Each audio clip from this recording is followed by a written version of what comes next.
कथा लोक हित कथा लोक हितकारी स्वयं मूछन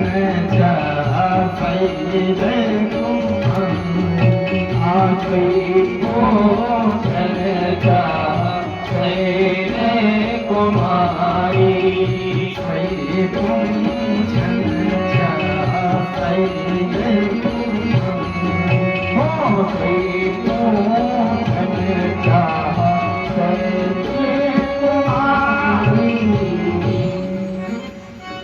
कथा जो सकल लोक सबका हित हो जाए, अवसर आ जाए वैवाहिक वर्षगांठ का। राम जी सरकार जब जनकपुर पहुंचे, क्या दुल्हा बनना था। ये आप लोग और इधर आ जाए, सुनो ये आप लोग इधर से निकलने की जगह हो जाए, यहाँ से आ जाओ और सब खिसक जाओ जल्दी से और आ जाओ, बिल्कुल यहाँ से आ जाओ। देखो राम जी जब जनकपुर में, अब देखिए इधर उधर बात कुछ ना करें, कोई बातें न करें। राम जी जब दुल्हा बने जनकपुर में जाके, तो जिस दिन कोई दुल्हा बनता है सबसे अच्छी कार जिसमें फूल उल चिपके रहते हैं वो उसको बैठने को दी जाती है। अच्छा, जहाँ बैठना होता है तो सबसे अच्छा चमकता हुआ सिंहासन जो होता है उसमें दुल्हा को बैठने को दिया जाता है। भले एक किराए का हो, टेंट वाले का, लेकिन सबसे अच्छा साधन उसको सम्मान दिया। और राम जी जब दुल्हा बने, आज दुल्हा कारों में बैठ के चलने लगा, लेकिन पहले के समय में घोड़े में बैठता था दुल्हा। अब राम जी दुल्हा बने, उनके लिए बड़ी विचार किया गया, बड़ी चिंता की बात हुई कि राम जी के लायक ऐसा कौन घोड़ा आवे कि जिसमें राम जी दुल्हा बनकर बैठे और उचित लगे। अब जैसे अनिल अंबानी के बेटे की जब शादी होगी तो वो आल्टो कार में बैठ के थोड़ी जाएगा, तो वो कम से कम 50 करोड़ की कार में बैठेगा, हवाई जहाज में हेलीकॉप्टर में बैठ जाए। तो राम जी अगर दुल्हा बने तो उनके लिए जो घोड़ा लाया गया वो ऐसा घोड़ा थोड़ी लाया जाएगा जो तांगा में घसीटते हैं लोग, उसको थोड़ी लाया जाएगा। वो तो ऐसा घोड़ा लाया जाएगा कि जो सबको मिल न सके, सुनना थोड़ी तात्विक बात समझना। तो अब ये कहा गया कि पूरी सृष्टि में सबसे सुंदर कौन है, तो बताया गया कि सबसे सुंदर कामदेव है। तो किसी ने कहा कि कामदेव के ही घोड़ा बना कर ले आओ और उसमें राम बैठ जाए। कहीं न जाई सब भांति सुहावा, कहीं न जाई सब भांति सुहावा, बाजी बेस जनों का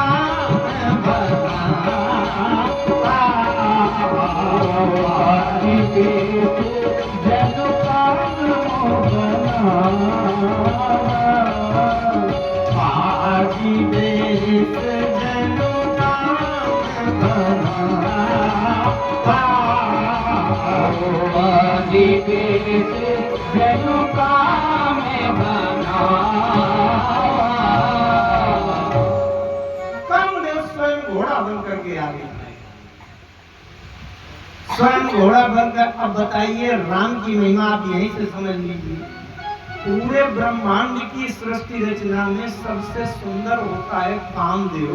अब वो कामदेव घोड़ा बन गया, उसके ऊपर राम बैठ गए। राम और काम की बात है, जीवन में दोनों का महत्व है अपनी अपनी जगह। अच्छा, कामदेव जब घोड़ा बनकर गया, राम जी बैठ गए। अच्छा, आप देख लीजिए, थोड़ी सी कथा कहना हमको आ गया है तो हमारे गले में माला पड़ गई।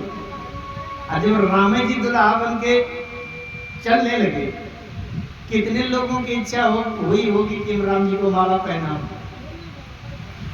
यहाँ थोड़ा सा मंत्री मिनिस्टर आ जाए, 10-20 लोग माला पहनाने पहुंच जाते। अब राम जी जब दुल्हा बने तो कितने लोगों की इच्छा हुई कि माला पहना दे। अच्छा, गले में माला पहनने की एक क्षमता होती है, सीमा होती है।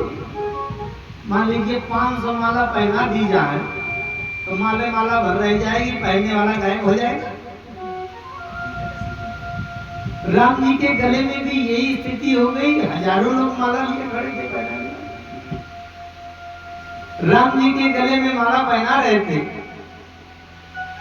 राम जी का जब गला भरने लगा तो क्या करने लगे कि राम जी अपने गले की माला उतार कर घोड़े के गले में पहनाते जाते, घोड़े के गले में पहनाते। एक स्थिति ऐसी आई कि राम जी के गले में तो 5 माला, अब घोड़े के गले में 500 माला। घोड़े ने राम जी से कहा, सरकार आपसे 100 गुना ज्यादा हूं मैं। अरे राम जी ने कहा, क्या कहा? घोड़े ने कहा, माला से गिनती करवा लीजिए, आपके गले में 5 माला, मेरे गले में 500 माला। राम जी ने कहा, धीरे से कान में, घोड़े के कान में कहा, सुनो, तुम्हारे गले में माला तभी तक है जब तक मैं ऊपर बैठा हूं, और मैं जैसे उतरूंगा तो लठ मार के घोड़साल में बंद कर दिए। ये राम जी की कथा सवार हो जाती है तो ये राम गोपाल तिवारी के गले में ये माला पड़ जाती है। ये वही राम जी की कथा सवार होने का परिणाम, राम जी की। अच्छा, जब कोई दुल्हा बनता है उस समय सबकी बड़ी इच्छा होने लगती है कि हम भी दुल्हा को देखें, हम भी देखें, हम भी देखें। साधारण दुल्हा वो तो माताएं, महिलाएं सब झांकने लगती हैं, पुरुष भी देखने लगते हैं। और राम जी जब दुल्हा बने तो राम जी का दुल्हा रूप देखने के लिए तो ब्रह्मा जी, विष्णु भगवान, शंकर जी, ये सब लोग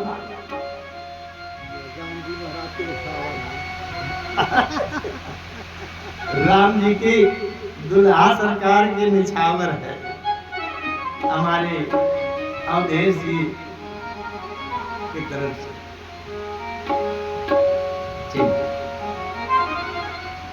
मैं बात कर रहा था,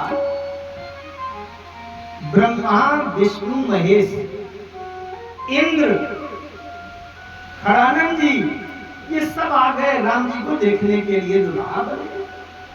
अच्छा, बार बार तो दुल्हा बनते नहीं, अब देखने आ गए। देखने आए तो शंकर जी भी देखने आए। अच्छा, कुछ लोग बारात में अनावश्यक खुराफात करने वाले स्वभाव के लोग होते हैं कि कुछ इनके बारात में बिगाड़ हो, कुचड़ हो, बिगड़े। शंकर जी जैसे आए तो किसी ने जाकर के शंकर जी के कान में कह दिया, भोलेनाथ, यहाँ तो कामदेव आया है। अच्छा, शंकर जी ने एक बार कामदेव को भस्म कर दिया था, तीसरा में किसी ने शंकर जी से कह दिया, भोलेनाथ, यहाँ तो कामदेव भी आया है। शंकर जी ने कहा, कहाँ है कामदेव, कहाँ है? बताने वाले ने बताया कि अगर ऐसी जगह में होता कि ढूंढना पड़ता कि कहाँ है तो भी कोई ज्यादा आपत्ति न होती, लेकिन काम तो वही है जहाँ राम है, जहाँ राम है वही काम है। राम जी जिसके ऊपर बैठे हैं वही काम है, काम के ऊपर राम बैठे। शंकर जी ने कहा, ये काम की इतनी हिम्मत, शंकर जी दौड़े दौड़े गए कामदेव के पास और कामदेव के कान में कहा, क्यों कामदेव, तुम्हारी यहाँ आने की हिम्मत कैसे हुई? तुम्हें पता नहीं था कि मैं भी आऊंगा? कामदेव ने कहा, तो क्यों ना, क्या राम जी के विवाह में किसी को कोई रोक लगी है क्या कि कोई ना आ सके? शंकर जी ने कहा, अभी तीसरा नेत्र खोलूंगा तो पता चल जाएगा। कामदेव ने कहा, खोल लीजिए, जितने नेत्र खोलना हो कर दो, जो कुछ कर। ये बड़ी नीति की बात है कि चाहे आपका दुश्मन बिल्कुल कमजोर हो, 2 टका का, 2 पैसे का हो, लेकिन अगर किसी दिन ये ललकार दे दी बाजार में कि कर दो, जो कुछ करना हो, नहीं डरता, तो समझ लेना उस दिन वो बड़ा मजबूत है। फिर हल्के में हाथ नहीं लगाना चाहिए, व्यवस्था करके हाथ लगाना चाहिए। आज कामदेव ने शंकर जी को ललकार दिया कि कर दो, और उन्होंने, अच्छा, तो शंकर जी ने सबसे पहले 5 सिर निकाले। शंकर जी के 5 सिर होते हैं, जब आवश्यकता पड़ती है तो 5 प्रकट कर लेते हैं, आवश्यकता नहीं हुई तो साधारण में एक मुंह से काम चलाते हैं। अब प्रत्येक सिर में 2-2 नेत्र इसी जगह पर हैं जहां हमारे नेत्र हैं, लेकिन शंकर जी के प्रत्येक सिर में मस्तक के ऊपर यहाँ एक तीसरा नेत्र है, 5 सिरों में ये मस्तक। अच्छा, तीसरा नेत्र खोलते नहीं है, तीसरा नेत्र जब खोलते हैं तो भस्म हो जाता है। तीसरा नेत्र क्या है, ध्यान से सुनना। तीसरा नेत्र इस बात की कसौटी है, शंकर जी का तीसरा नेत्र खोलने से जो भस्म हो जाए वो काम, और जो बच जाए वो राम। ये इस बात की पहचान है शंकर जी का तीसरा नेत्र। तीसरा नेत्र खोलने से जो भस्म हो जाए वो काम, जो जल जाए वो काम, और जो बच जाए वो राम। जो भस्म हो जाए वो माया, और जो बच जाए वो ब्रह्म। जो भस्म हो जाए वो झूठा, और जो बच जाए वो सत्य परमात्मा। ये इस बात की कसम है। जैसे पुराना सोने का अपना आभूषण लेकर के और सोनार के यहाँ जाओ तो आग लगा के जला के उसको भस्म कर देता है। जो काला पड़ जाए वो कचरा, जो चमक जाए वो सोना। तो शंकर जी का जो तीसरा नेत्र है वो इस बात की परीक्षा का है कि जो भस्म हो जाए वो काम, जो बच जाए चमक जाए वो राम। शंकर जी, अच्छा, कामदेव ने क्यों कह दिया कि कर दो, जो कुछ करना, बोल लो नेत्र। कामदेव ये जानता है कि एक बार शंकर जी ने तीसरा नेत्र खोला था तब मैं भस्म हो गया था।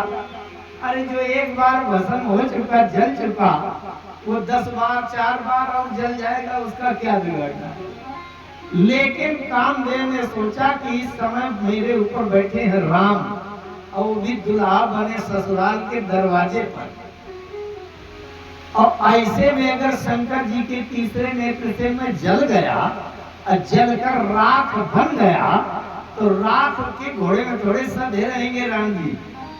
अगर मैं राख बन गया तो राम जी गिरेंगे लत, इनकी इज्जत हो जाएगी।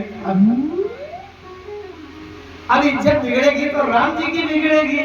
अगर राम जी को अपनी बचाना होगा प्रतिष्ठा तो खुदा मेरी सुरक्षा करेंगे। अच्छा, जैसे बहुत बड़े आदमी के पुत्र का विवाह हो, दूल्हा बना चला जा रहा हो, सब कुछ बढ़िया है, करोड़ों की गाड़ी आ गई है, रेंज रोवर, और उसमें बैठे हैं, लेकिन दूल्हा जब अगवानी के लिए पहुंचे तो वहीं उसका टायर भस्त हो जाए और जैक लगाना शुरू कर दे, स्टेपनी बदले, तो नाक तो कर गई नहीं। पुराने जमाने में महिलाएं गाड़ी गा के सुना देती थी कि सड़ी गली कार लेके आ गई, इसलिए काम दिया। भगवान शंकर ने जब तीसरे नेत्र खोल दिए, 5 सिर हैं, ध्यान से समझिएगा, 5 सिर हैं, पांचों सिरों में देखने वाले दो दो नेत्र इसी तरह है। अब पांचों सिरों के मस्तक में एक एक जलाने वाला तीसरा नेत्र है, तो जलाने वाले नेत्र कुल कितने हुए? 5 हो गए। अब देखने वाले कितने हो गए? 10 हो गए। अब रामायण की चौपाई में पढ़ो क्या? शंकर राम रूप अनुरागे, ओ शंकर राम रूप अनुरागे, शंकर राम रूप अनुरागे, शंकर राम रूप अनुरागे, नयन पंचदश अति प्रिय लागे, नयन पंचदश अति प्रिय लागे, नयन पंचदश अति प्रिय लागे, नयन पंचदश अति प्रिय लागे। पहले 5 की गिनती है चौपाई में, नयन पंच 10। ऐसे नहीं है कि ऐसे चौपाई कविता लिख दी गई हो, ये सारे सिद्धांत लिखे हैं। पहले 5 नेत्र खोले और 5 नेत्र खोलने पर वो तीसरे श्रेणी वाले जलाने वाले, और जब 5 नेत्र खोल देने पर कामदेव का एक बाल भी गर्म नहीं हुआ, जलना तो बहुत दूर। तब शंकर जी समझ गए कि आज कामदेव राम बन गया है। अगर राम काम की लगाम में अपने हाथ में थाम तो कामदेव बन जाता है राम।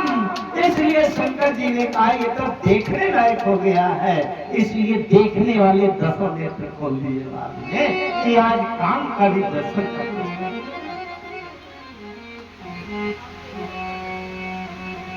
आगे देखिए, शास्त्रों का एक सिद्धांत आता है। शंकर जी के मन में एक प्रश्न आया कि अभी तक हमने शास्त्रों में सुना था कि जहां काम तहां राम नहीं, जहां राम नहीं काम, तुलसी कहू कैसे रहे रवि रजनी एक ठाम। रवि माने सूर्य और रजनी माने रात।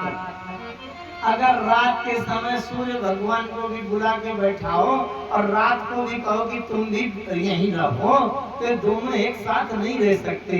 जहाँ सूर्य होगा वहाँ रात नहीं रहेगी, और जहाँ रात होगी इसका मतलब वहाँ सूर्य नहीं है। तहाई दिवस जहाँ भानु प्रकाश,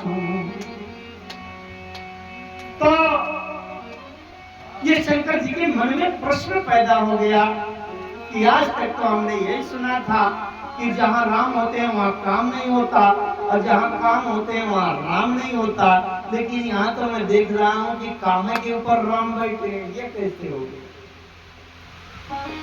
कैसे? शंकर जी ने मने मन सोचा, बड़े ध्यान से समझना, कुछ लोग बाहर बड़े तत्वग्राही बैठे हैं, तो उनके लिए भी हमें उनके स्तर की भी बात करनी है। बहुत कठिन बात नहीं है, लेकिन फिर भी उनको भी कुछ मिले। शंकर जी के मन में एक प्रश्न हो गया कि एक बार राम जी को मैं भी अपने ऊपर बैठाने का प्रस्ताव करूंगा, क्योंकि ये आज काम के ऊपर बैठे हैं। और शंकर जी ने तीसरा नेत्र खोलकर कामदेव को भस्म किया था, तब से शंकर जी का नाम कामारी पड़ गया। कामारी का मतलब काम के अरि माने शत्रु, काम को नष्ट करने वाले, काम को भस्म करने वाले। तो शंकर जी ने सोचा कि आज राम जी काम के ऊपर बैठे हैं, लेकिन एक बार मैं कामारी राम जी को अपने ऊपर बैठने का प्रस्ताव करूंगा कि मेरे ऊपर भी बैठते हैं कि नहीं। लेकिन फिर विचार क्या किया कि मैं अगर शंकर बनाया राम से कभी कहूंगा कि मेरे ऊपर बैठ जाओ, तो राम जी तो वैसे मेरी पूजा कर देते हैं, तो कभी नहीं बैठेंगे।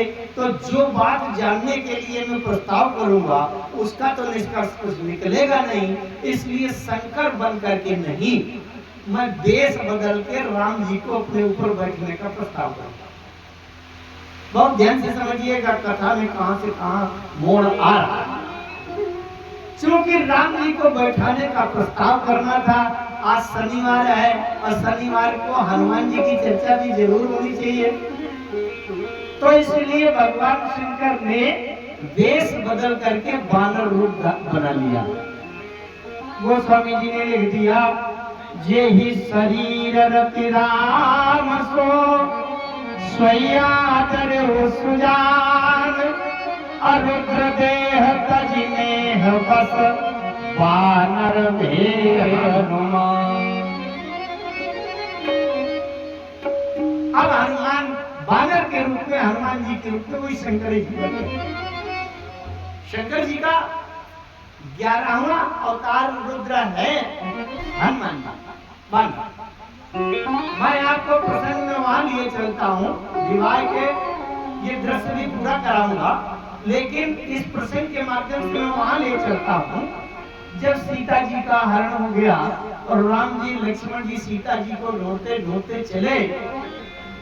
अरे आगे चले बहुरी रघुराया, आगे चले बहुरी रघुराया, आगे चले बहुरी रघुराया, आगे चले बहुरी रघुराया, विष्णु पर्वत निराया, लोक पर्वत निराया, तामरा सचिव सहित सुग्रीवा, तामरा सचिव सहित सुग्रीवा, तामरा सचिव सहित सुग्रीवा, तामरा सचिव सहित सुग्रीवा, आवत देखिए तल बल सीवा, आवत देखे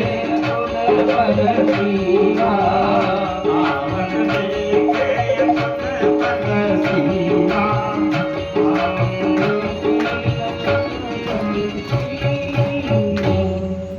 सुग्रीव जी ने हनुमान जी से कहा, धरिवट रूप देखते जाई, कैसे जानी जी से बुझाई। जाओ।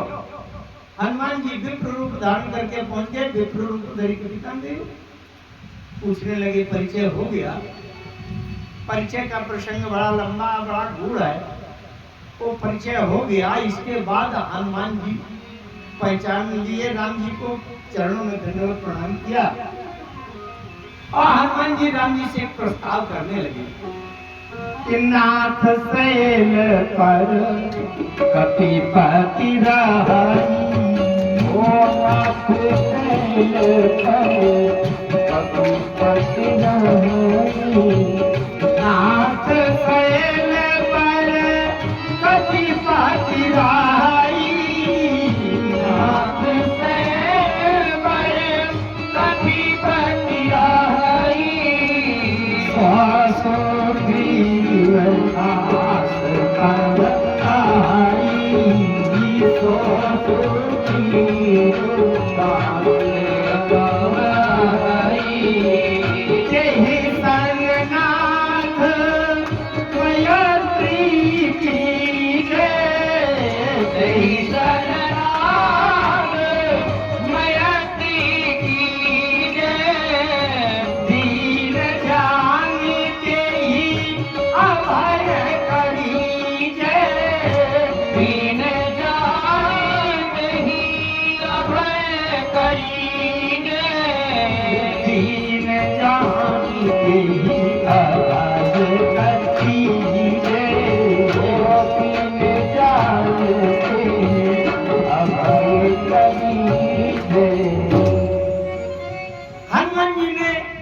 राम जी से प्रस्ताव किया,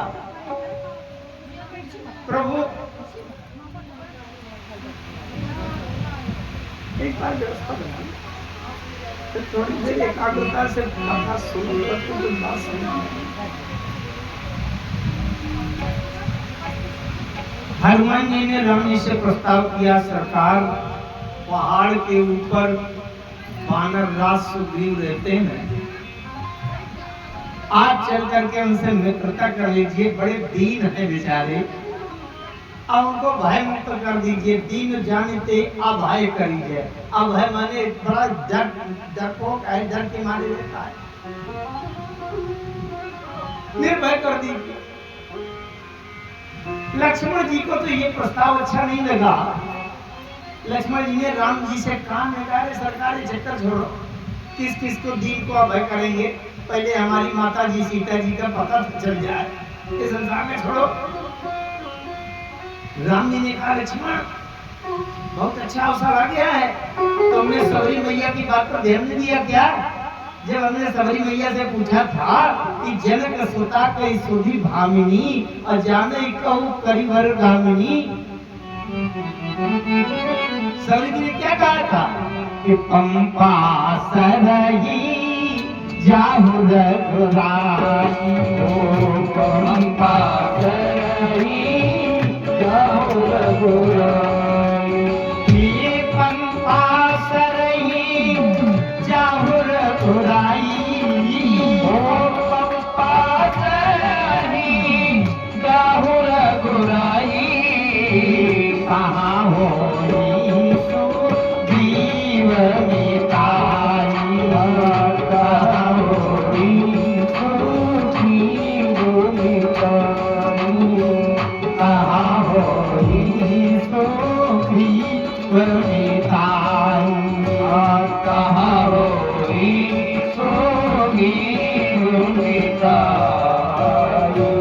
राम जी ने कहा, लक्ष्मण सबरी मैया ने कहा था कि सुग्रीव से मित्रता कर लेना, तभी सो सीता कर खोज कराई, जाता मरकट कोटि फटाई। तो अगर सुग्रीव जी का ये मंत्री प्रतिनिधि अपनी तरफ से न कहता, ये तो बड़ा अच्छा हुआ कि सुग्रीव के मंत्री ने कह दिया कि सुग्रीव से मित्रता कर लीजिए, तो हमारी बात बन गई। और ये न कहता तो हमको तो अपनी तरफ से जाके कहना पड़ता कि भैया सुग्रीव हम मित्रता करने आए हैं, क्योंकि उनके बिना सीता की खोज होनी ही नहीं है। तो इसलिए तो बड़ा अच्छा हुआ। लेकिन हाँ, तुम चिंता न करो, अपनी वो गरज नहीं हम साबित होने देंगे, अपनी प्रतिष्ठा बचा के करेंगे। राम जी ने हनुमान जी से कहा, ये बताओ कि तुम्हारे जो वानर राज कपिपति रहते हैं, कहाँ रहते? बोले नाथ शैल पर। शैल पर, ये पहाड़ के ऊपर रहते हैं। राम जी ने कहा, वो मेरे कौन है? तो हनुमान जी ने कहा कि नाथ शैल पर कपिपति राई, सो सुग्रीव दास तव, तुम्हारा दास। राम जी ने कहा, अच्छा ऐसा दास है कि दास इतने ऊपर पहाड़ के नीचे बैठा है और स्वामी नीचे धरती में खड़ा है। अरे स्वामी को नीचे होना चाहिए, दास को नीचे होना चाहिए, ये कैसा है? हनुमान जी ने कहा, सरकार आप चिंता न करिए, जब सुग्रीव के सामने होंगे तो आप ही नीचे होंगे, मेरी जिम्मेदारी। ये मेरी। दूसरी बात, राम जी ने कहा, ये बताओ मित्रता करने की गरज किसकी है? भले ही राम जी लीला में सीता जी की खोज के लिए इनको भी आवश्यकता है, लेकिन वास्तविकता तो ये है कि सुग्रीव जीव है और राम जी ब्रह्म है। मित्रता करने की गरज तो जीव को रहती है कि ब्रह्म से मिल जाए। जैसे देश के राष्ट्रपति हैं और हम आप साधारण लोग हैं, तो अगर मित्रता करने की इच्छा होगी, गरज होगी, तो साधारण आदमी सोचेगा कि एक बार राष्ट्रपति से मेरा भी परिचय हो जाए। राष्ट्रपति को क्या गरज पड़ी है मित्रता की? तो राम जी ने कहा कि गरज किसकी है? हनुमान जी ने कहा, सरकार गरज तो जीव को ही है, सुग्रीव को है। तो राम जी ने कहा, भाई जब गरज सुग्रीव की है, जीव की है, तो जाकर के सुग्रीव से कहो तो वो आकर के मुझसे मित्रता करें। मुझे क्यों कह रहे हो कि आप चल करके मित्रता कर लीजिए? बात बहुत सही है भाई। जिसके सिर में दर्द होगा वही डॉक्टर के पास जाएगा, जो रोगी होगा वो वैद्य के पास जाएगा। लेकिन हनुमान जी ने राम जी से कहा, सरकार वैसे तो रोगी ही डॉक्टर के पास जाता है, लेकिन ये बताइए रोगी अगर बेहोश हो जाए, कोमा में हो जाए, चक्कर खा के गिर पड़े, तो फिर कौन किसके पास जाता है? अगर कोई रोगी बड़ा सीरियस हो जाए, बेहोश हो जाए, कोमा में हो जाए, तब तो डॉक्टर से कहेंगे ना कि डॉक्टर साहब जल्दी चलिए, तो मूर्छित हो गया है, बेहोश हो गया, लुढ़क गया।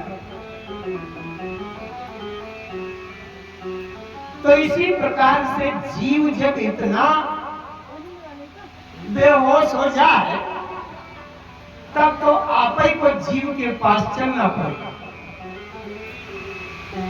फिर महत्वपूर्ण बात आ रही है, ध्यान दीजिएगा। राम जी ने कहा, भैया तुम्हारा बानर राज कहाँ रहता है? बोले पहाड़ के ऊपर रहता है। राम जी ने देखा ये पहाड़, तुम तो अंदर बंदर उछल कूद के चढ़ जाओगे। पहाड़ में न तो कहीं से रोड बना, न सीढ़ियां बनी, न रोपवे लगा, हम कैसे चढ़ के जाएंगे? हनुमान जी ने कहा, सरकार उसकी चिंता आप न करिए, आप तो हाँ कहिए, मैं चढ़ाने की व्यवस्था मैं करूंगा। राम जी ने कहा, चलो ठीक है, हाँ करते हैं, करो व्यवस्था। हनुमान जी ने कहा, तो आ जाइए, मेरे ऊपर बैठ जाइए। बाहर से हनुमान है, तो भीतर से शंकर हैं। शंकर जी देखना चाहते हैं कि राम जी एक बार काम के ऊपर बैठे हैं। क्योंकि शंकर जी कामारी शब्द पर ध्यान दीजिएगा, शंकर जी कामारी, इसलिए शंकर जी जब हनुमान बने तो चूंकि शंकर जी कामारी, इसलिए हनुमान ब्रह्मचारी। जो एक जन्म पहले अपने जीवन में काम को भस्म कर देगा, वो अगले जन्म में ब्रह्मचारी ही बनेगा, ये सिद्धांत। क्योंकि शंकर जी कामारी, इसलिए हनुमान ब्रह्मचारी।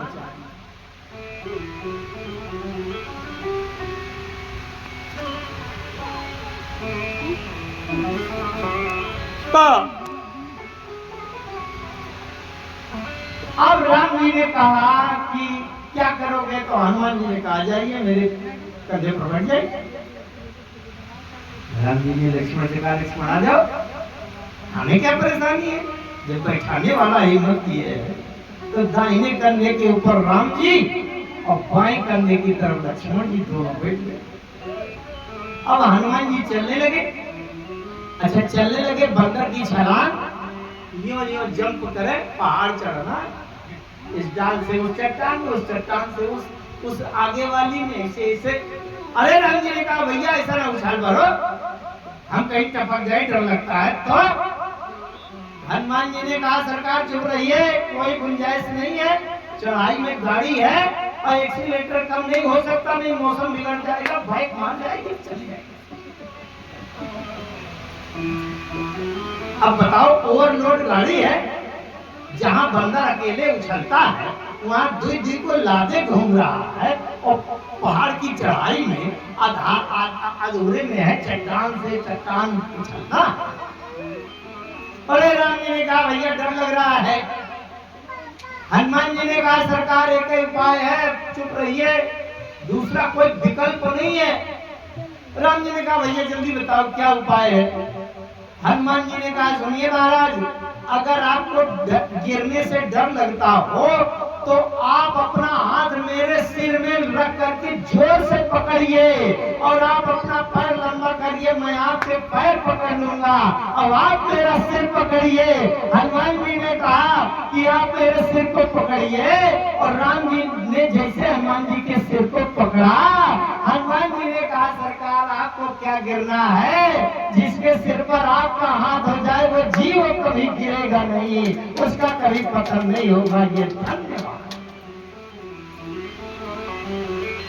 अरे प्रभु कर पंकज कपि के सीसा, प्रभु कर पंकज कपि के सीसा, प्रभु कर पंकज कपि के सीसा, प्रभु कर पंकज कपि के सीसा, सुमेरी सदा सा सासु मेरी सुदशा बदन घोरी, सासु मेरी सुदशा बदन घोरी, सासु मेरी सुदशा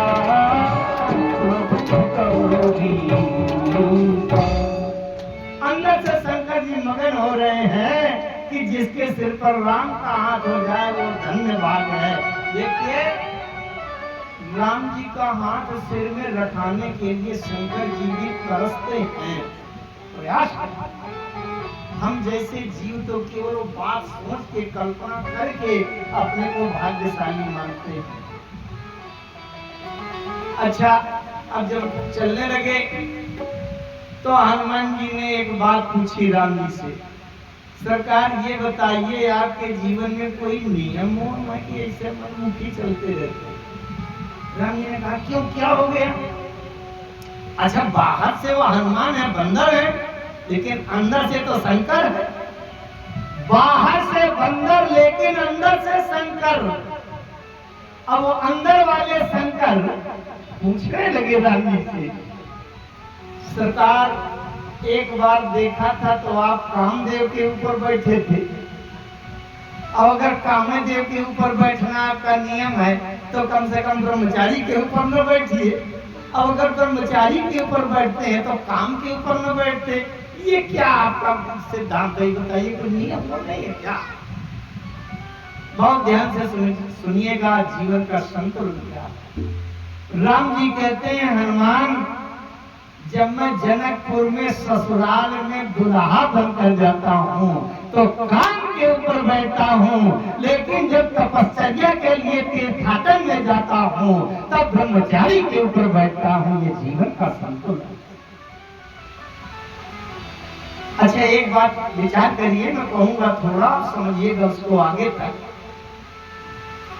अगर ससुराल में दुल्हा बनकर गया और उसके अंदर ब्रह्मचारी होने का भाव आ जाए, ब्रह्मचारी के ऊपर बैठ जाए, तो दुल्हा किस बात के लिए गया है बनने? किस आधार पर गया है? अगर वह ससुराल में विवाह कराने के लिए दुल्हा बनकर गया तो उसने अपने जीवन में काम को स्वीकार किया है, तभी दुल्हा बनकर के जाएगा।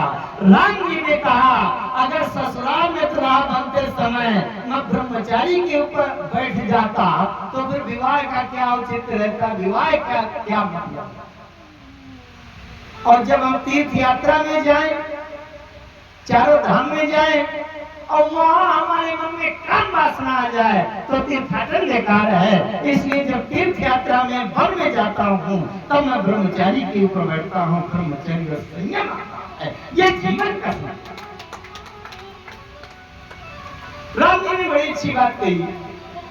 राम जी ने कहा, हनुमान, ये तो देखो कि जब मैं काम रूपी घोड़े के ऊपर बैठा था तब भी भक्ति की सीता को पाने के लिए जा रहा था, और आज ब्रह्मचारी हनुमान के ऊपर बैठा हूँ तो भी सीता की खोज में जा रहा हूँ। इसलिए मैं चाहे जिसके ऊपर बैठूं, मेरी यात्रा का उद्देश्य है भक्ति की सीता मिल जाए, सीता को पाने के लिए जा रहा हूँ। ये जीवन का हमारे उद्देश्य होना चाहिए कि भक्ति की सीता। एक बड़ी अच्छी बात राम जी ने ये कही, हनुमान, ये तो देखो, जब मैं काम रूपी घोड़े के ऊपर बैठता हूँ तो काम की लगाम अपने हाथ में लेता हूँ थाम। इसका मतलब काम स्वतंत्र नहीं है, अगर स्वतंत्र छोड़ दूंगा तो गड्ढे में गिरा देगा। इसलिए काम के ऊपर जब बैठता हूँ तो लगाम लगा लेता हूँ, और जब ब्रह्मचारी हनुमान के ऊपर बैठता हूँ तो बंदर के कोई लगाम नहीं लगाई जाती, क्योंकि ब्रह्मचारी मुझे जब ले जाएगा तो गिरने का कोई खतरा नहीं। इसलिए राम जी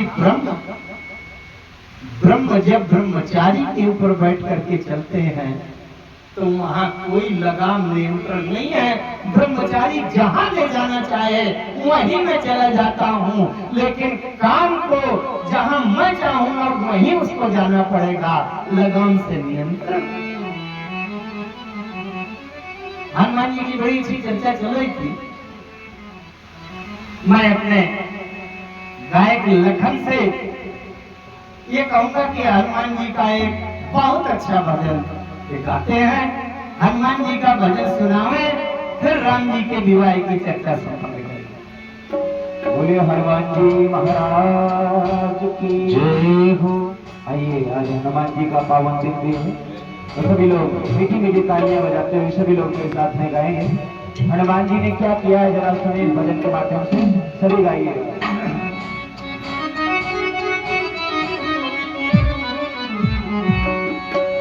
जो खेल गए प्राणों में सिया राम के लिए, तो एक बार तो हाथ उठा दो मेरे हनुमान के लिए। एक बार तो हाथ उठा दो मेरे हनुमान के लिए। जो खेल गए प्राणों में,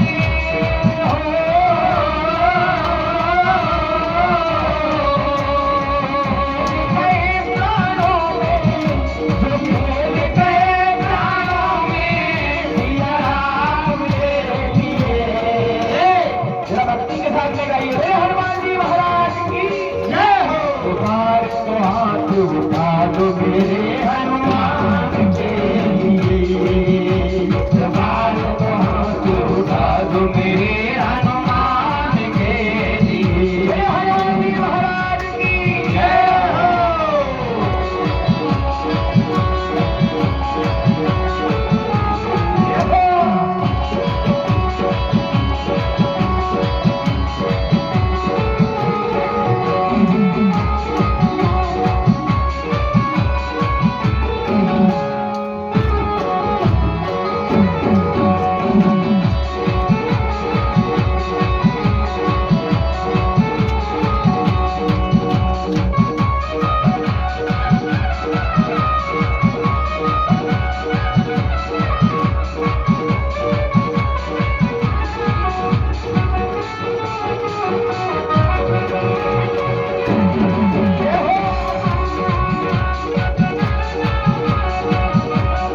बार तो हाथ उठा दो मेरे हनुमान के लिए। हनुमान जी महाराज की जय हो।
जीवन भूखी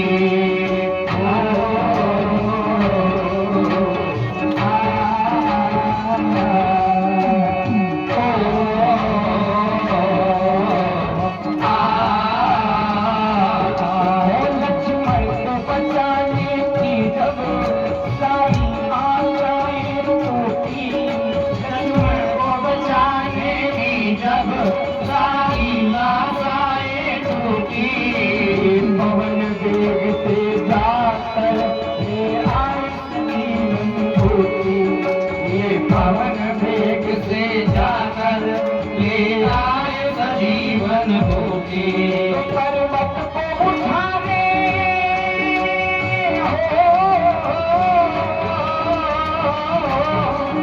पर्वत को उठाने वाले पर्वत को उठाने वाले पर्वत के लिए ऐसे नहीं जरा सभी लोग भाई पूरे हनुमान जी के नाम पर बोले हनुमान जी महाराज की जय हो हाथ उठाओ मेरे हनुमान के लिए हाथ उठाओ मेरे हनुमान के लिए हो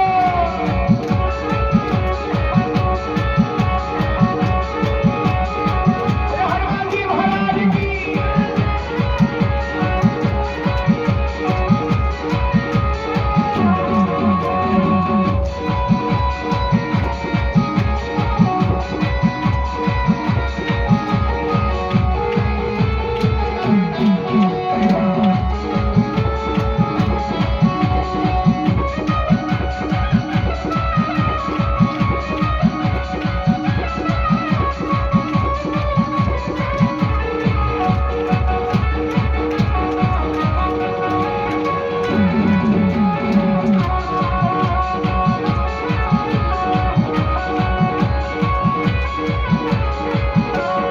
अंतिम पंक्तियां बड़ी प्यारी हैं। विभीषण ने जब इनकी भक्ति पर प्रश्न उठाया विभीषण ने जब इनकी भक्ति पर प्रश्न उठाया तो चीर के सीना अपना सिया राम का दर्शन कराया हाँ चीर के सीना अपना सिया राम का दर्श कराया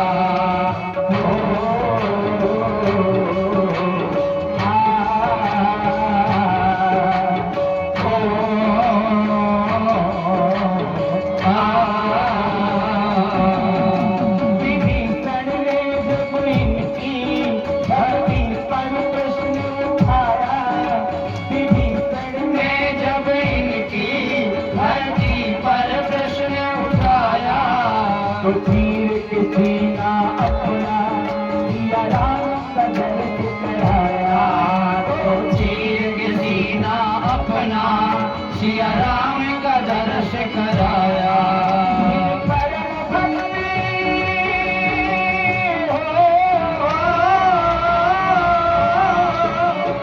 इन परम भक्ति हनुमान इन परम भक्ति हनुमान भक्ति राम एक बार तो हाथ उठा दो मेरे हनुमान के लिए एक बार तो हाथ उठा दो मेरे हनुमान के लिए हो तो डूब गए प्राणों में हो